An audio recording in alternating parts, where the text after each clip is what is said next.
Leave it to A Good Girl's Guide to Murder to teach me new ways to say weed.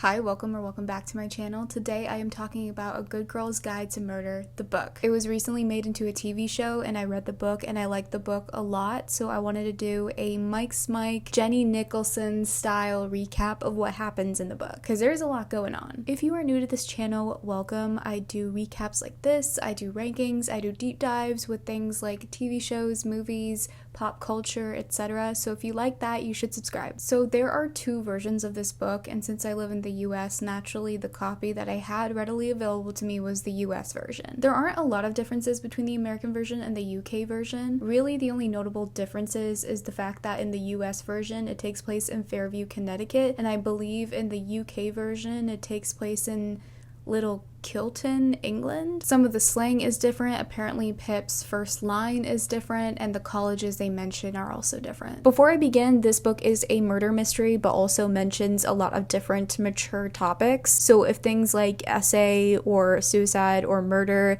etc., makes you uncomfortable, I implore you to look up trigger warnings that this book has and to proceed with caution. So this whole book is told from the perspective of Pippa, or Pip Fitz-Amobi, an incoming senior at Fairview High School. The book starts out by showing us her capstone proposal project, where she wants to investigate the missing persons case in 2014 of a girl named Andie Bell and the verdict that Sal Singh killed her. Her areas of interest are investigative journalism and criminal law. In her proposal, she said she wanted to study how the media are key players in cases like this by talking to a missing persons expert, by talking to journalists who reported on the case and other primary sources. But this is all a ruse, because what she really wants to do is find out what actually happened to Andie Bell and who actually killed her, because she doesn't think that it's Sal. And at the end of the proposal, it shows that her teacher approved it, but said that she needs to be careful about the ethical boundaries of this. Her teacher warned that it's a sensitive topic and she's not supposed to have any contact with either of the families or her project will be disqualified. Whoops. So a little debrief about this case. On Friday, April 18, 2014, Andie Bell was reported missing. She was described as 17, white, 5'6", blonde, blue-eyed, wearing dark jeans and a blue crop sweater. She left her home in a white Honda Civic with her phone but didn't take any clothes. She was last seen alive by her younger sister Becca, who saw her around 10:30 p.m. and her car was seen driving away at 10:40, though she was supposed to pick up her parents from a party at 12:45 a.m. When she never showed up, her parents were concerned, and then at 3 a.m. they reported it to the police. Now, Sal Singh was Andie's boyfriend at the time, and the night that she disappeared, he was hanging out with his friends Naomi Ward, Max Hastings, and their other friends Millie and Jake at Max's house. Sal told the police that he left Max's house at around 12:15 a.m. and he got home at 12:50 a.m., which was confirmed by his father, and also his alibi was confirmed. So Andie disappeared on the Friday, right? Well, by Sunday, there were so many people helping the police search for her, and then on Tuesday, everything changed. Mid-morning on Tuesday, Max, Naomi, Millie, and Jake all went to the police and said that they had lied about Sal's alibi and that Sal had asked them to lie about it, and that he actually left Max's house at 10:30 p.m. So the police start searching for Sal because he's the #1 suspect, but he wasn't at school, he isn't answering his phone. And then Sal sends a text to his dad that was later referred to as the confession text, and as the police were searching for Andie's body in the woods, they find Sal's body. They declare that Sal, out of guilt, took his own life by taking a bunch of sleeping pills and then putting a bag over his head, suffocating himself while unconscious. The next day, so Wednesday, Andie's car was found abandoned and parked on a residential road, and there was a press conference held that night, but the police did not mention Sal at all. It was only until the following Monday that they had mentioned Sal and what had happened to him, and that they believed that he killed Andie. Their evidence for this was that Andie's phone was on Sal's body when he died. There was also her blood under his fingernails and his fingerprints on her car. Also blood discovered in the trunk of her car. And yet they still could not find Andie's body, so 18 months later a court order was filed to declare Andie Bell dead in absentia. Andie Bell's death certificate was issued, and although her body was never found, she was declared legally dead. And although Sal never got a trial, so he wasn't legally guilty, he was guilty in every other sense because the whole town thought that he killed Andie. Which brings us to Miss Pippa, who doesn't believe that Sal killed Andie. A little bit about Pip. She is an incoming senior. As I said, she lives with her stepfather, her stepbrother, and her mom. Her birth father died when she was 10 months old, but her stepfather, Victor, sister practically raised her as her own, so she sees him as her dad. She has two best friends, Lauren and Cara Ward, as well as other friends like Ant, Zach, and Connor. The only friend I included on this board is Cara because she is the only one that's really connected to this mystery because she is the little sister of Naomi Ward. And because she is Naomi's little sister and Pip's best friend, Pip pretty much grew up with the both of them and is very close to them. So after we get a whole debrief and rundown about this mystery in the book, Pip goes to the Singh household and knocks on their door. It is impressive that this family hasn't fled town, considering the fact that everyone in the town thinks that their family is terrible and that they're all terrible people. People are constantly vandalizing their home with messages like scum family, which is genuinely so awful. Ravi, Sal's younger brother, opens the door and Pip is like, "Hi, hello, how are you? Can I interview you about your dead brother?" And Ravi is a little standoffish, a little taken aback, understandably so, considering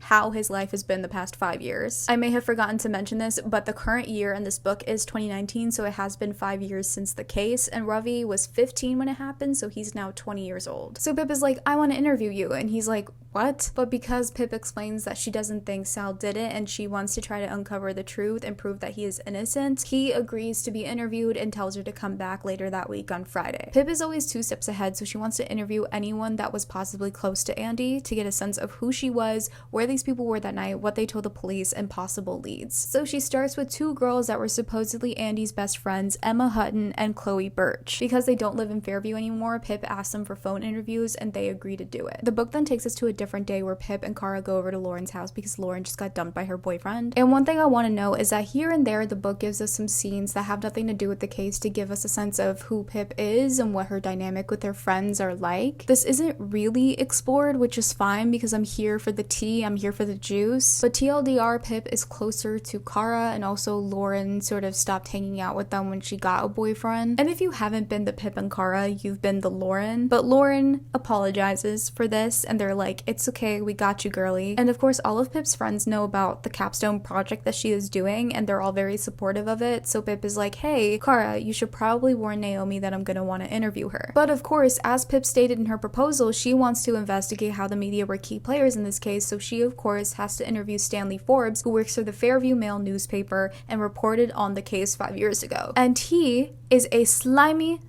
man. In all his published pieces, he never puts allegedly in front of Sal's name, even though Sal isn't legally guilty. And he also basically thinks that Sal is guilty of murdering Andie Bell because he's Indian and Indians just have a different way of thinking. Yeah, fuck you, Stanley Forbes. If you're watching this, I can't stand you, and I hope your business burns. You are so disrespectful and so misogynistic. I hate you. Come on, Priscilla. I hear Priscilla in the other room. Yeah, fuck you, buddy. And of course, as racist people usually are, he is so unapologetic in his interview with Pip where he is trying to convince her that Sal murdered her and it was a sexually motivated murder, and that he murdered Andie, drove her car, disposed of her body, and then left her car. And girl boss Pip is like, "You're a racist piece of shit," and he's like, "How dare you? What do you know, child? You think you just fell out of a coconut tree?" And in the midst of this anger, he reveals to Pip that Andie had received a death threat note in her locker the week that she went missing. And this is something that is completely new, not public information, never said by the police. So Pip is like, that's suspicious, that's weird. The police probably didn't mention this death threat because they couldn't tie it back to Sal. Or they somehow just didn't think it was that important, or Stanley is lying about it. But either way, there is a lead there. So Pip makes a map of Sal and Andie's travels the night that Andie disappeared, and it seems as though they left at the same time around 10:30 p.m. Clearly they had meant to meet up, but the police never mentioned anything about texts or calls with them arranging this. So say that they had arranged this in person. Why didn't Andie pick up Sal? Why did Sal walk? This is all very interesting. So Friday approaches and Pip goes over to Ravi's again. And one thing I want to note is that from their first meeting, they're sort of nervously vibing on each other. There isn't like a romance subplot in this book really. They're just little nuggets, little sprinkles of them liking each other romantically. It adds a little, like seasoning. And Ravi is the quintessential wholesome golden retriever book boyfriend. Like he very much tells very corny jokes, but he is like very much a sweetheart. So in his interview with Pip, he says that he and his family had an early dinner that night and that Sal went to Max's and he went to bed. He recalled Sal being really happy that day and really happy the next morning until he got the call that Andie was missing. And yes, neither the police nor Andie's parents had told him that she went missing the night of, probably because they never met each other and they didn't really know much about Sal. Despite Andie and Sal dating for 4 months, he had never gone over to her house. She would usually come over to Sal's house or they would meet at a third place. Apparently some of Andie's friends tried to call him at 2 a.m. the night of, but by then he was at home and asleep. But then the next morning, once he found out, he kept calling Andie in hopes that she had just run away and that she was alive. Ravi said that Sal told him that Andie was very deliberate about her actions and that she could have run away to get back at someone like her dad because they didn't have a good relationship. Interesting. So that Saturday afternoon, the police apparently went over to the Singh house to talk to Sal, and then later his friends came over to console him and to support him, presumably when Sal asked them to lie. Ravi said that maybe the police conversation made him nervous and that's why he asked his friends to lie, but he did say that he left the house at 12:15 and walked home and arrived at 12:50, so the fact that his friends said that that alibi was wrong makes him look really, really bad. Ravi also reveals to Pip what the confession text that Sal sent to their dad was, and it was this short message that said, "It was me, I did it, I'm so sorry." And then Ravi asked Pip the question that all of us were wondering at this point, and that is, why? Why does she care so much about this case? What makes her so sure that Sal didn't kill Andie? And she says that because she grew up with the Ward family and Naomi and Sal were best friends, when she would go over there growing up, Sal would sometimes be over at the Ward house and he was sort of like a childhood hero to her because of how kind and compassionate he was. Just the idea that Sal would do something like this to someone was just impossible to her. Some other interesting things that come out of this conversation between Ravi and Pip is that Ravi says that Naomi was clearly in love with Sal. Also, Andie's parents divorced right after she went missing and right after she was declared dead, and now her dad is in his Leonardo DiCaprio era and is dating someone that is far too young for him. So Pip now has a handful of leads, so she requests information from the state police through the Freedom of Information Act on any sources that they're able to provide, such as transcripts of their interviews, the search of Andie's house, etc., etc. She's also studying all the press conferences from the case, and she notices that in one with her parents, Jason Bell, so her dad, says that Andie was a huge presence in their life, and this was before she was declared dead. So Pip is thinking, is this a slip-up? Is it not? Anyway, her dad is a person of interest now. The next person that Pip interviews is Naomi. Naomi at this point is now 22 or 23 years old. She graduated from Fairview and then she went to college. She graduated college and then started a job in New York City, but then her anxiety got so bad that she quit the job and she moved back home. She is an anxious, sensitive being, and she's real for that. When asked about that night, Naomi tells Pip that Sal wasn't acting weird or anything, but he did tell her that he had a huge disagreement with Andie, but he didn't really tell her what it was. Naomi also said that Andie was a shitty girlfriend and that she was constantly picking fights with him and that she wasn't good for him and that she wonders what would have happened if she would have said that to Sal earlier. And then she said that Sal said he wasn't feeling it, left Max's house at 10:30 early, and that she stayed the night. On the Saturday that she went over to his house, he said that the police was making him nervous because they were really digging deep into him and not really finding Andie and assuming things because he's the boyfriend. So he asked for a little help so that they could actually focus on finding Andie. All the friends agreed to it, but then collectively changed their minds on Monday night because they didn't want to get in trouble for lying to the police, but they never told Sal that they would change their mind and tell the police the truth. But Naomi still maintains that she doesn't think that Sal actually killed Andie. Okay. Pip wants to get another account from someone within this friend group of what happened that night, and Millie and Jake no longer live in Fairview and are hard to get a hold of, so she goes to Max Hastings. And he gives us a little more insight into Sal and Andie's relationship. He said that he didn't really know Andie that much, but she started seeing Sal after they got drunk and hooked up at a Christmas party. Also at Fairview High School, they call house parties calamities, which I read and was like, they casually call house parties disasters? As someone who didn't go to parties in high school, that would have deterred me even more. So about the night of, Max confirms what Naomi said about how Sal wasn't acting strange at all, but he did say that Sal was quiet and that he didn't talk about Andie and that he left quietly, which isn't exactly adding up with what Naomi said. Max also said that Naomi disappeared for a long time upstairs that night. So because of all these discrepancies, Pip puts Naomi under her persons of interest list. Later that week, Pip and her mom run into Ravi at the grocery store, and once again we get little nuggets of them liking each other, but then a cashier is very, very rude to Ravi, and then Pip goes off on her, which is very girl boss, but also makes Ravi very uncomfortable, and then he's like, I don't need you fighting my battles for me, and then he like storms away. It's very sad sad. Like, people need to leave this boy alone. A day or a few days go by and Pip decides that she should interview Elliot Ward, who is Kara and Naomi's father, because he is also a teacher at their school and he taught both Andie and Sal. She thinks that him being around school as an authority figure could provide some insight into what they were like and what their relationship was like or what their friendships were like. Elliot said that Sal was incredibly smart and was really excited about going to Yale because he got into Yale and that he wrote his recommendation letter for him, and that's just really sad what happened to him. And Pip thinks it's really interesting that no one has mentioned the fact that Sal was going to go to Yale. Elliot also said that the day that Sal died, he called in sick that day. He dropped the girls at school and then he went home. And he said that he only really knew Sal and he didn't really know Andie because he had her once in sophomore year and then never again. So that's that on that. There's not much that Elliot can really give, but Pip sends her official request to the Connecticut State Police,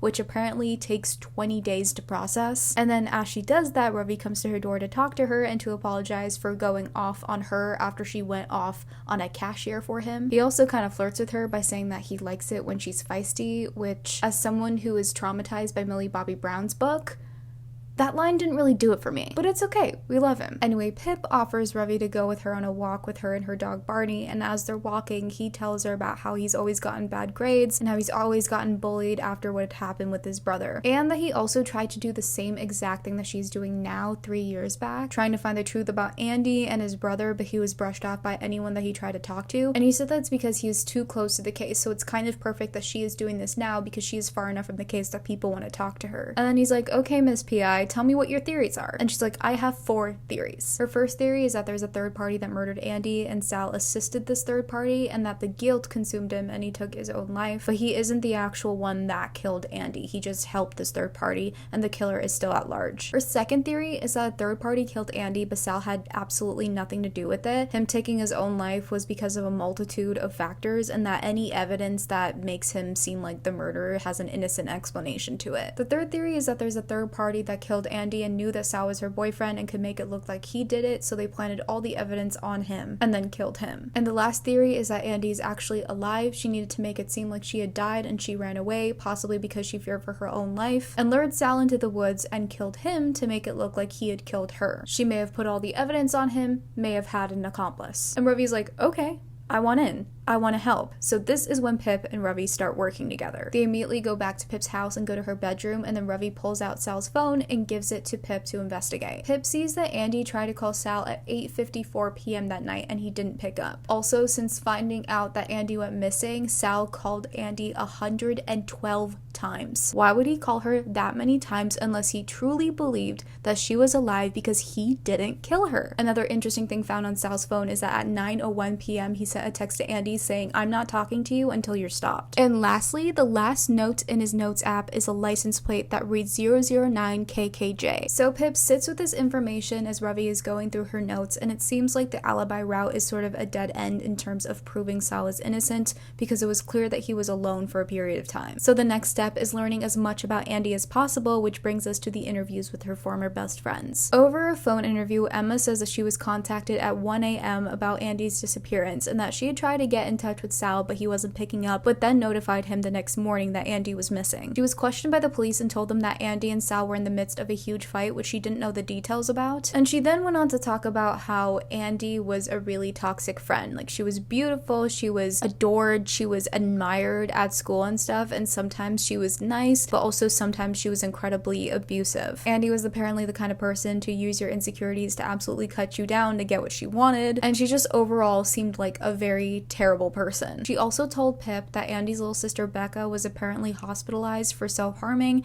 and Andie was in charge of watching over her the night that she disappeared, but that she was also always a very cruel sister to Becca. And then when Pip asked, Emma said that she doesn't really talk to Chloe anymore. Pip also got to later interview Chloe, but that interview went terribly. Chloe really did not speak well of Andie either. She just really made Andie seem like a shitty person, but she also revealed that Andie had a lot of money and that they didn't know where she got all that money from because she wouldn't tell them, but they assumed that it was her parents that gave her all that. And then when Pip asked about Andie's relationship with her dad, Chloe got sort of mad that Pip was prying into something so sensitive. And then Pip smartly asked if Andie and Sal were exclusive, and then Chloe hesitates and says, yeah, obviously. This is interesting. There's obviously something that Emma and Chloe are hiding from Pip, so Pip is like, all right, time to go undercover. Pip decides to catfish Emma as Chloe with a pay-as-you-go SIM card. And in pretending to be Chloe, she finds out that there was a secret older guy that Andie was seeing on the side in secret. Apparently, Andie never revealed who this man is, but said that she could ruin his life in seconds. Also, the really young woman that Jason Bell's now married to, he was cheating on his ex-wife with that woman. And Andie, Emma, and Chloe all knew about it. So Jason Bell continues to be a person of interest, but now there's also this secret older man that Pip needs to find out more about. So now we're at the last Friday of the summer before senior year starts for Pip, and she and all her friends go camping in the woods. And they're doing this whole scary campfire story at night, that sort of a thing, right? But then they see a shadowy figure of a man watching them from a distance. Connor runs after this person and chases them. Pip also follows him. The other guys follow him,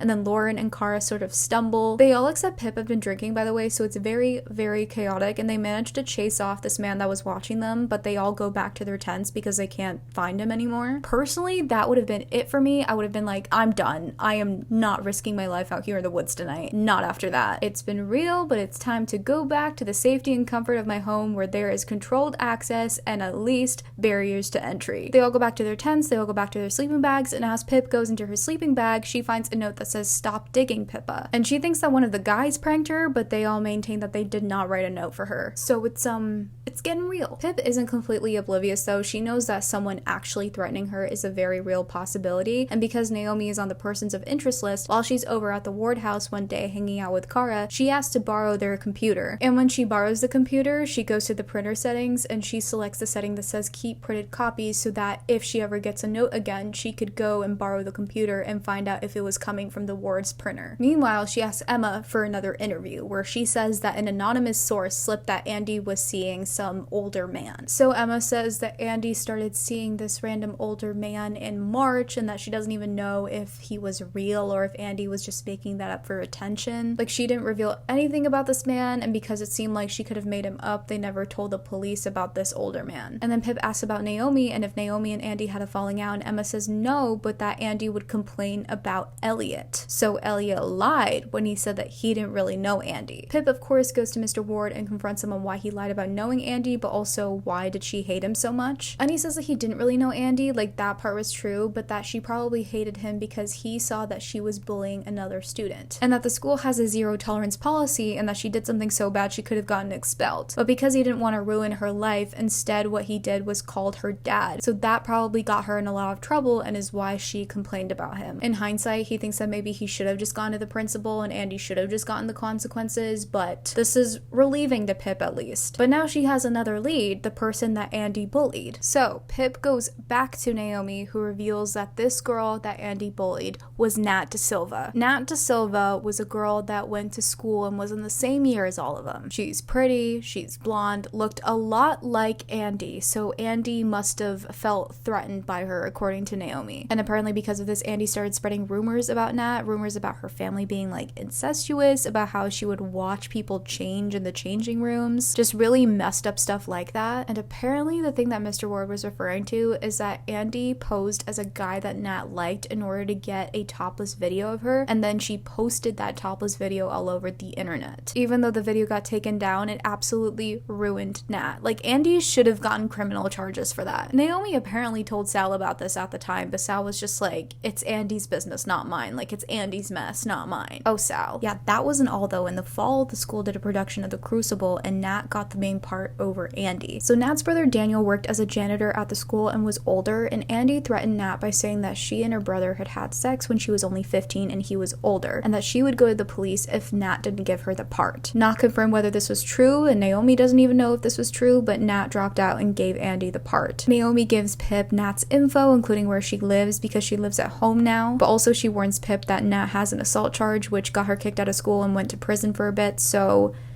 she can be violent. Pip's gotta do her own thing though, so she goes to Nat's house, but she brings Ravi as backup. Nat is dismissive, a bit aggressive, especially when Pip starts asking questions about Andie, and Nat is like, I do not want to talk about her. But then Nat sees Ravi and then softens up a bit because she sympathizes with him, but then she also reveals that she's the one that put the threatening note in Andie's locker after the video happened. And when Pip insinuates that Nat could have killed Andie, she lets out a good maniacal cackle and is like, I was at home with my parents and my sister-in-law that night. night. Like, don't worry. But then Pip was like, well, where was your brother? And she was like, he was out drinking with his police friends. Because, yup, Daniel De Silva is a police officer. Nat slams the door in their faces, but at least they know that she was the one that put the threatening note in Andie's locker, and also they need to look into her brother Daniel. Ravi and Pip look up Daniel and they see that he became a police officer not long before that Andie went missing. He was also the police officer that told Ravi to give up when he was searching for answers 3 years ago, and that also he's old enough to have been that older guy that Andie was seeing. Around the same time, the police requests come back and they denied Pip everything except the interview with Sal Singh. So she reads over the transcript of this interview, and unfortunately it looks really, really bad for him. He just wasn't willing to answer any of the police questions, especially on what he and Andie were arguing about, so that on top of lying about his alibi just makes him seem very, very guilty. A few days later, Pip goes to a cafe with her little brother and Barney, and then she sees Becca, Andie's sister, and she hasn't seen Becca in literal years. She's presumably 22 now. So she goes up to Becca and starts talking to her, and Becca now works at Fairview Mail as an intern and is dating Stanley Forbes. She also tells Pip that she and Andie never really got allowances, so this sort of confirms that this older guy is real and was probably giving Andie money. But when Pip asks about their dad, Becca says that she doesn't really want to talk about this anymore and wants Pip to leave her alone. So Pip is like, okay, there's something there that I want to dig deeper into, so I'm gonna go to Becca's former friend, Jess Walker. On the phone, Jess describes just how emotionally abusive and unstable Jason Bell is. He was constantly comparing Andie and Becca, constantly making Becca feel less than, also really degrading their mom constantly. And with this abuse, Andie got louder and Becca got quieter and developed an eating disorder. One night, Jess and Becca found out where one of the calamity parties were happening and they decided to go, and it didn't seem like Andie was happy that they were there. Jess said that Becca had abandoned her that night, which caused a huge fight between them, but then the next morning Becca had asked her to go with her to get the morning after pill but wouldn't tell her what happened. Becca then skipped school and they didn't really see each other until Andie went missing. Jess said that she came over for support and she saw the Bells a few times since Andie disappeared, but that Jason Bell seemed like his temper was even shorter after that. Apparently the night she went missing, the alarms at his work went off, so he had to leave his party early, which meant that he drove drunk and disappeared for a bit. But that also at the calamity party, Andie and Max were a little too cozy with each other, which is interesting because Max said he didn't really know Andie. So we learned that Jason Bell was not at the party for a while that night, that he sucked as a father, that Jess was not aware about Becca's hospitalization, and that Max is a liar, so Pip starts internet stalking him and sees that he has a second account called Nancy Tango Tits as a decoy for colleges and future employers, but Pip can't see any of the photos because it's private. And because Pip has absolutely no fear, she goes over to Max's alone, and Pip is so queen because his mom lets her through the door while he's playing video games, and he's like, what are you doing here? And she's like, oh, I'm just here to ask you how you really know Andie Bell, and his mom is like,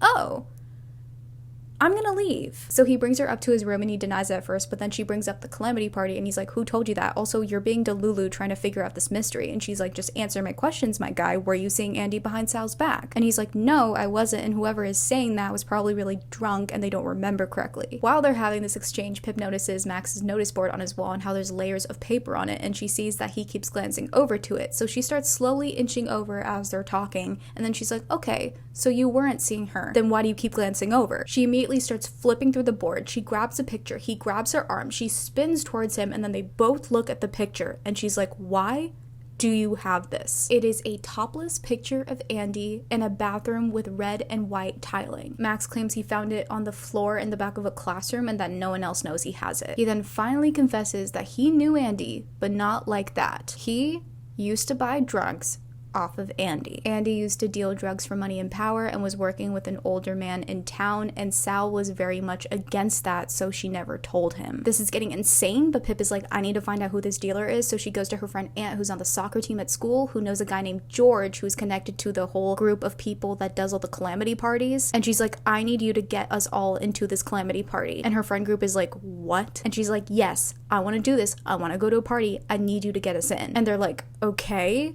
who are you? Wait a minute. Who are you? So Pip gets all dolled up for her first party. She goes to the party. She gets handed a cup of alcohol, but she dumps out the alcohol because she has to be of sound mind and body. So she fills up the cup with water, and then she stands in a corner and she people watches. Then she sees a guy named Steven go outside, and she's like, oh, right. If there are going to be people selling drugs at this party, it's not going to be in the middle of people dancing. It's going to be outside. So she goes outside, and there are people on the swings, on the steps, on the trampoline. She walks up to Steven as he's pulling out a cigarette, and then she asks him for weed in the most diabolical way. She says, I'm looking for Mary Jane. You know, I'm looking to blast a roach. You know, looking for some herb, the doob, a bit of hippie lettuce, giggle smoke, some skunk, wacky tobacco. Leave it to A Good Girl's Guide to Murder to teach me new ways to say weed. So Steven hands her a joint and she pretends to take a puff from it, and then she asks him who he got the weed from, and he says Howie Bowers. And then, you know, she asks where he deals from, and he said the Fairview Station parking lot, and then she asks for Howie's number, and he says no, but you can buy through me. And then she's like, okay, sure, give me your phone, I'll put my number in. And then when he hands her his phone, she throws the joint off the deck, and she's like, whoops, I'm just a girl, silly me. So as he's going to pick up the joint, she pulls up Howie's contact in his phone, and then she takes out her phone and takes a picture of it. So now that Pip has Howie's number and she knows where he deals from, she decides to start waiting at the station parking lot to see when he'll show up. She does this alone. She is literally insane for that, but she is waiting one night and then she sees a man come to the station parking lot. And very boldly, what she does to confirm that it's him is she calls him to see whether he'll pick up his phone. And when she calls Howie, she does see the man take out his phone and accept the phone call, and then she immediately hangs up, so she confirms that she has now found Howie Bowers. She sees Howie deal to Stanley Forbes and some other kid at school, and then she sees him go home by foot, so she gets out of the car and starts following him by foot. Need I emphasize that she is alone doing this? So she's following Howie and they pass by the road where Andie's car was left. So this is getting really real. And then she follows him back to his house and she sees the car parked at his house and nearly vomits and calls Ravi right away. So Ravi meets her down the road and he's like, what the fuck, Pip? How do you even know that this is the dealer that was dealing to Andie? And she's like, I didn't, but now I do. She points at the car and it has the license plate 009KKJ. So now they've confirmed that Howie was Andie's dealer, but also since this was in Sal's notes app, this must have been what they argued over because Sal was very anti-drugs. Pip immediately launches into knocking on Howie's door, and then he opens the door and she's like, hello, Howie Bowers, may we buy some drugs? And he's like, who the fuck are you? And she's like, well, I'm the person who just took pictures of you dealing drugs to underage kids, so do you mind answering questions about Andie Bell for me? And he's like, all right, come in. So when they go into his house, Howie goes into how he and Andie met, and apparently Andie had approached him, and he basically taught her everything about how to hide her stashes and how to communicate in code and stuff. And he said that he provided her with a second phone and that she hid her money stashes and her phone under the floorboard in her closet. And because the state police never gave Pip access to the search warrant, it's unclear if the police ever found this. Howie also tells him that she used to deal everything from weed to ketamines to roofies, and Pip was like, wait, who was using roofies at Fairview High School? And then Howie insinuates that it was Max who was buying roofies. Howie also clarified that he didn't have any romantic or sexual relationship with Andie, although he was very weird about this, and that they would meet at either the station or his house. And then when Pip asked him where he was on the night that Andie disappeared, he said he was just passed out drunk on his couch. So this is a lot of information. The gears are turning. Pip is really getting somewhere with this. And then when she's sitting at family dinner the next day, she gets a text that says, you stupid bitch, leave this alone while you still can. And Pip ignores it and tells no one about it. Seems reasonable. The next day, Pip summons Ravi near the Bell's house, and he's like, what are we doing here? And she's like, we're gonna break in and check under her floorboard. And he's like, you are insane for this. We literally can never recover if we get caught, but all right. So they manage to find a spare key, and then they break in and they go up to Andie's room, which was kept pretty much the same since she disappeared because her family was never able to truly move on from it. And the suspense is real because as they're in Andie's room, Becca comes home briefly and then leaves the house again. But fear not, they are not caught. They're looking around Andie's room. They check under the floorboards in her closet and there's nothing there. So someone removed those drugs and the second phone. Then Pip walks over to Andie's planner and sees a bunch of acronyms scribbled in. There's this tally scribbled in about Nat, and then there's also this message under one of the dates that says TS at 7:30, which she thought meant train station at 7:30. This is kind of confirmed by the note in Sal's notes app because that note was from that very same day at 7:42 p.m. Then under March, Pip sees a phone number that's been scribbled out, so she takes a picture of this to try to decipher what it is. She and Ravi also see the initials IV scribbled in many places, so the next step is to try to figure out where this is. There's a few possibilities, including the Imperial Imperial Vault nightclub, the Ivy House Inn, also this 9-year-old woman named Ida Vaughn that lives in the town. So Pip and Ravi start looking into all the different possibilities, and then when Pip is looking into the Ivy House Inn website and she goes to photos, she sees pictures of the bathroom and sees that the tiling is the red and white tiling that is in the topless photo of Andie that Max had. So naturally the next step is for Pip and Ravi to go to Westport to the Ivy House Inn. They go there, an old woman welcomes them in and sits them down, and then they start asking her questions, and they pull out a picture of Andie and they ask her if she's seen her, and this woman says that she was there last week, and they're like, what? That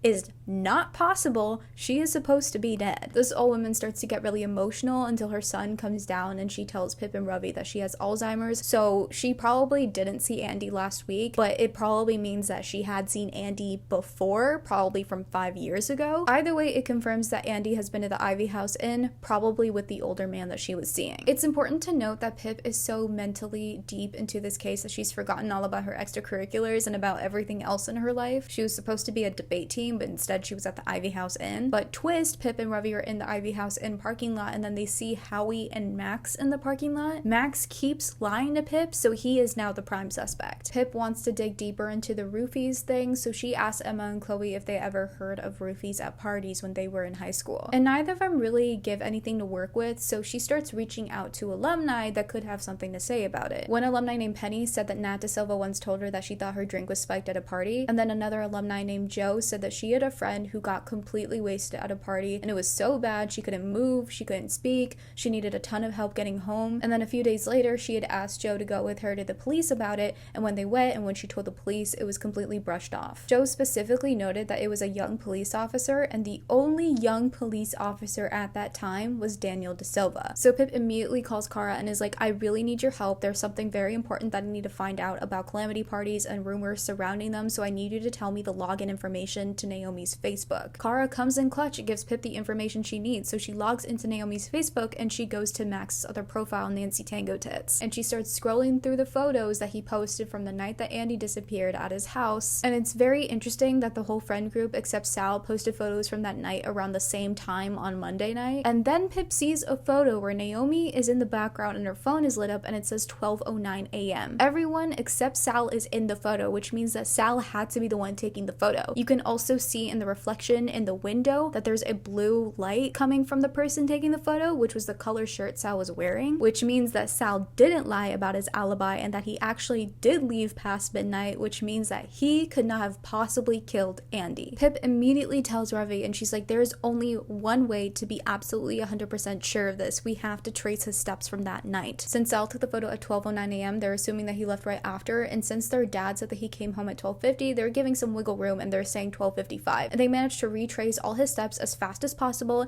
and it still wasn't enough time for him to have killed Andie and left her car. So it literally would have been impossible for Sal to have killed Andie, which means the next step is to confront Naomi and Max about this. So later Pip calls Kara, and Kara's like, Max is actually over at my house right now hanging out with Naomi, and then Pip is like, alright, I'm coming over right now. Pip comes to the door, and bless her, she does not miss a beat. She comes to the door, she comes up to them, and she's like, I came here first instead of the police out of courtesy. Why the fuck did y'all lie? And then she lays out the picture on the table, and Naomi and Max see the time in the picture, and Naomi's like, why did you post this? How did you not see this? And Max is like, shut up, and Naomi's like, no, we have to tell her now. So Naomi admits that she, Jake, Millie, and Max all lied about Sal's alibi to the police because someone texted them saying that they had to, because this person who was texting them anonymously knew something that they did that was really, really bad. Buckle up, guys. On New Year's Eve in 2013, Millie, Jake, Max, and Naomi were all hanging out, so Sal wasn't there, and they were going to a party, and they all got drunk, and then Max decided to drive them all home drunk. And common sense 101, if you've been drinking, you stay the night at the person's house you're at, or you take an Uber or something. But no, they didn't do that, and then Max hit a pedestrian, and then they left him there. They went back to Max's, cleaned the blood off of the car, and then Max rammed the car into a tree. And they are very, very lucky, because the man they hit didn't die, but he did go into a coma, and he's now paraplegic. I mean, they're all pieces of shit for that. They swear they never told a soul about this, yet somehow someone found out and used it as a threat against them. And this is absolutely crazy because if they weren't so stupid, Sal actually might have been alive. As for the discrepancies between Naomi and Max about that night, apparently Sal wanted to talk to Naomi upstairs for a long time that night because he was thinking about breaking up with Andie. And this is when he told her that they had an argument but wouldn't tell Naomi what it was about. This is all starting to get really complicated for Pip because she thought she was far enough away from this case, but turns out she's actually very close to it since she grew up with Naomi. And because she grew up with Naomi and because her sister is her best friend, she decides that she's going to try to clear Sal's name through finding out who actually killed Andie. Pip tells Ravi about all of this and he is very, very angry and wants to go to the police right away, understandably so, but he is also very empathetic to Pip and how she is very close to the Ward family, so instead he gives her a deal. He says that she has 3 weeks to find the killer, and if she doesn't, they go to the police with the photo from Max's Facebook. So they list out all the prime suspects and try to figure out what's next for them. Then things start to get a little too real for Pip when she comes home one day and her family had also just gotten home, but her bedroom door is open, which she never leaves open. So she goes inside and her laptop is open, which she never leaves open. And she has all her papers scattered everywhere, and on top is the picture of the photo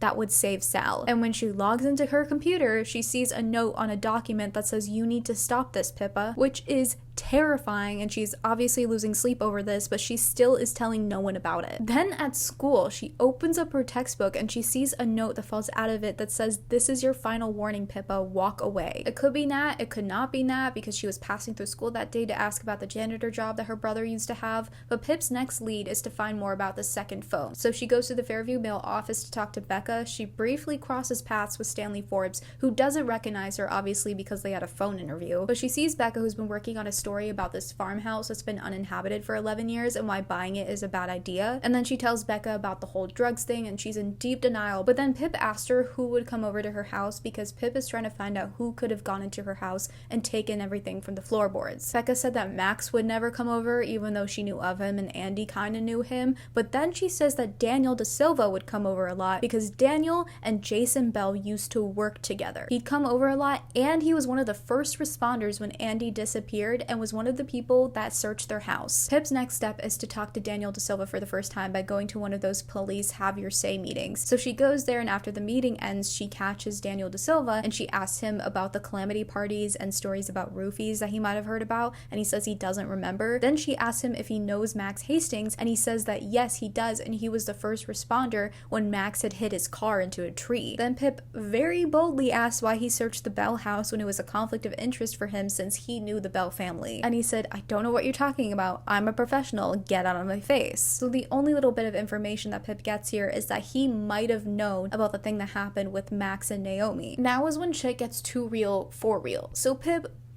I love Pip. She's intelligent, she is kind, she is dorky in an endearing way. She is a good person that I root for. But for some godforsaken reason, one evening as the sun is going down, she decides to go on a walk with Barney alone, and she decides to unclip his leash and put on her headphones. She did this knowing that there is a murderer out there, and also she's been getting threatening notes. I don't know why she did this, because when she calls out to Barney, he doesn't come back to her, and she realizes that he has gone missing. She runs back home, she tells her dad, her family starts looking for Barney immediately. They start looking for him the next day as well, and then she gets a text that says, "Want to see your dog again?" Then she gets a text the next day saying, "Bring your computer and your USB with everything on there to the forest and destroy it." So she does that, she destroys everything, and then nothing happens. So she goes back to her dad and says that her laptop was stolen or something, and then she goes home, and then later her dad comes to her room and tells her that someone found Barney, but he died in a river. It's getting real. Someone legitimately killed her dog. So they all bury him, and Pip is grieving. Ravi comes over and he's like, "Pip, I am so sorry. You don't need to focus on this project right now. The only thing that you need to focus on is grieving, being there for your family, and also your college essays. Don't even worry about this project right now." And she's like, "I'm done with this project." And he's like, "What?" And she's like, "I'm fully done. I destroyed literally everything. My laptop is gone. All the evidence is gone.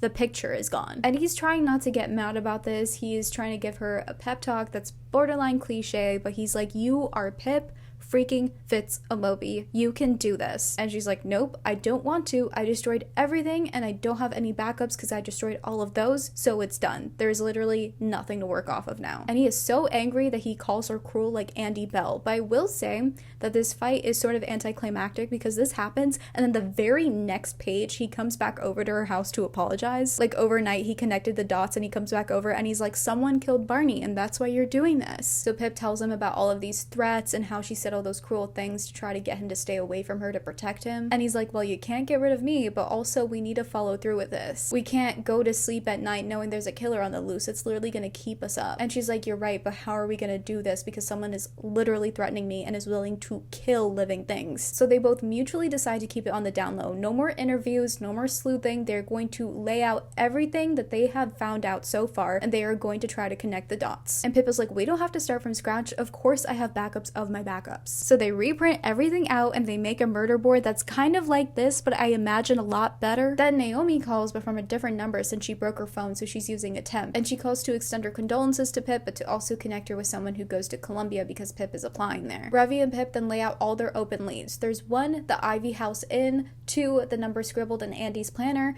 3, the burner phone, 4, knowledge about the hit and run, and 5, access to Sal's friends' phone numbers and Pip's. But everyone is so connected, it's so confusing. The girl, Andie Bell, so confusing. Now we're on Pip's second day back at school since Barney died, and she goes home and she decides to start looking into the Ivy House Inn again and is going through their website, and she decides to call them just to ask them about their previous booking information. So she pulls out her phone app and she sees the number that Naomi called with, and then she jumps from her seat. She goes to the picture of Andie's planner and she sees that it is the same exact phone number. Pip is absolutely losing her mind over this because there are so many secrets that she is learning about, but then she remembers the setting that she put on Kara's laptop. So now it's spooky scary because it's Halloween and Pip is over carving pumpkins at Naomi and Kara's house. And Pip is casually like, so sorry that you broke your phone, but it's really, really nice that you just had a spare phone. And Naomi is like, yeah, my dad has a spare pay-as-you-go SIM card that he had at the bottom of his desk. Mr. Ward. Oh. Pip still needs full confirmation that it's Mr. Ward, so she's like, Kara, can I borrow your laptop to put on some Halloween music? And she's like, sure. She goes to Kara's laptop and then she goes to the printer settings and she goes to the printed documents from before and sees an unnamed document that says, this is your final warning, Pippa, walk away. Girly is about to throw up. She goes back to Naomi and Kara and she's like, hey, so where is your dad? And they're like, he tutors on Monday, Wednesdays, and Fridays, remember? And she's like, oh, right, well, gotta go. Pip goes home and she stays home while her parents are taking her little brother out trick-or-treating, and she calls Ravi over for an SOS. He is shocked, he is in disbelief because Sal always loved Mr. Ward and Mr. Ward gave him a college recommendation. But it all makes sense because he didn't have an alibi for the night that Andie went missing because one of his kids was at Max's house and the other was at Pip's. Also, on the day that Sal died, he didn't have an alibi because he took off from work. He also could have been the older man that Andie was seeing because it would have compromised his job. And Pip also has the revelation that the Wards don't need money. When Naomi and Kara's mom passed away, they got a lot of money, but also their mom's side was always very rich. And their dad used to be a professor, which paid really well, so he really doesn't need the money to tutor on Mondays, Wednesdays, and Fridays. So they come up with a game plan to have him drive her and Kara to school, and then for her to drop her phone in his car so they can see where he's going after work. So they do as planned. They connect their phones on like Find My iPhone, and then Pip fakes an ankle injury to avoid suspicion. So Mr. Ward drives her and Kara home, and when they drop her home, she goes back into her house and she calls Ravi over to look at where he's going. And they see him driving to a road called Gravesend Road in New Canaan, which is apparently where their family used to live before the mom died. Because Pip has plans with Kara the next day, Ravi and her come up with a game plan to get the exact house number from Kara, and Ravi is like, okay, tomorrow this ends. Once we find out, we're gonna go to the house, we're gonna send a tip to the police, and it'll all be over. But right now, Pip, you need to finish your college essays and you need to go to sleep. So she does that. She finally finishes her college application. So the next day, Pip meets up with Kara at a festival and confirms the house number, and she is feeling awful because she is about to ruin her best friend's life because her dad is a murderer and a predator. She gets the confirmation of the house number from Kara, and also Kara says that the house was sold years ago. Interesting. And Pip once again goes alone to the house, and when she's outside the house, she calls the police, and the police are like, don't go inside the house, and she's like, I'm going in, so you better hurry up. I don't know why she keeps doing this. So she goes up to the door, she knocks, Mr. Ward opens the door, and he's like, Pip, what are you doing here? And she's like, the police are already on their way, so you better explain to me what happened. And he's like, well, it's finally over. it's been real. So Pip goes in and she's like, are you keeping Andie here? And he says, yes, she's here.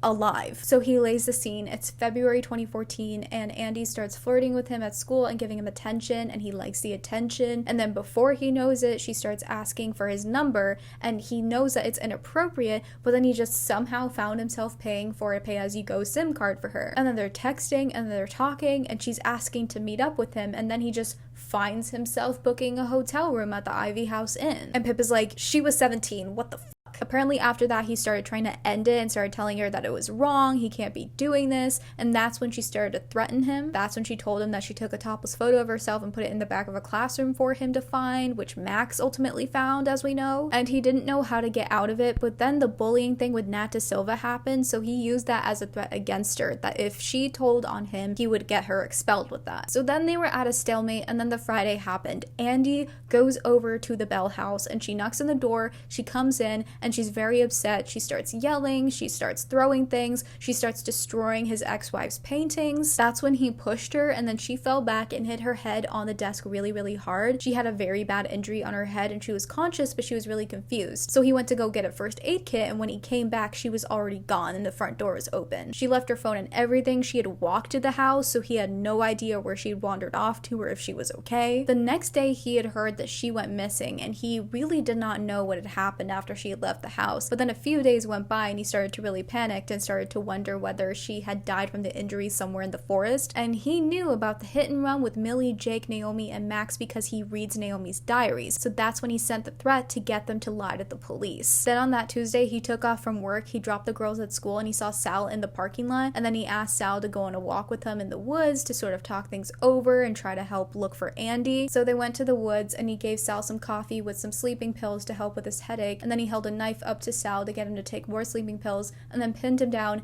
made him take more, and when Sal collapsed, that's when he killed him. But then he starts to panic because he's thinking if Andie's dead, her body would have turned up, but then her car appeared on a residential road, so he figured that she had driven there and then she had wandered off somewhere. Alive or not, it was too late to do anything because he had killed Sal. But then at the end of July of that year, he's driving home and he sees Andie walking alone on the side of the road, and she looks like she had gotten into some drugs and she hadn't been eating. So he takes her in, she doesn't remember anything that happened to her, and he can't take her home because that would mean the police would start looking into what happened to Sal. Pip asks him where she is, and he says in the attic, and then she's like, I can't believe you did this. The Bells have been grieving for 5 years. You literally killed a person, and then you killed my dog. And he's like, Pip, what? I didn't kill your dog. And then right as he says that, the police open the door. She goes up to the attic, she opens the door, and she sees a girl there that looks like Andie but isn't Andie. Apparently Elliot's head is so far up his Delulu ass that he convinced himself that a random girl on the street that vaguely looked like Andie was in fact Andie, and then kidnapped her, probably because he was so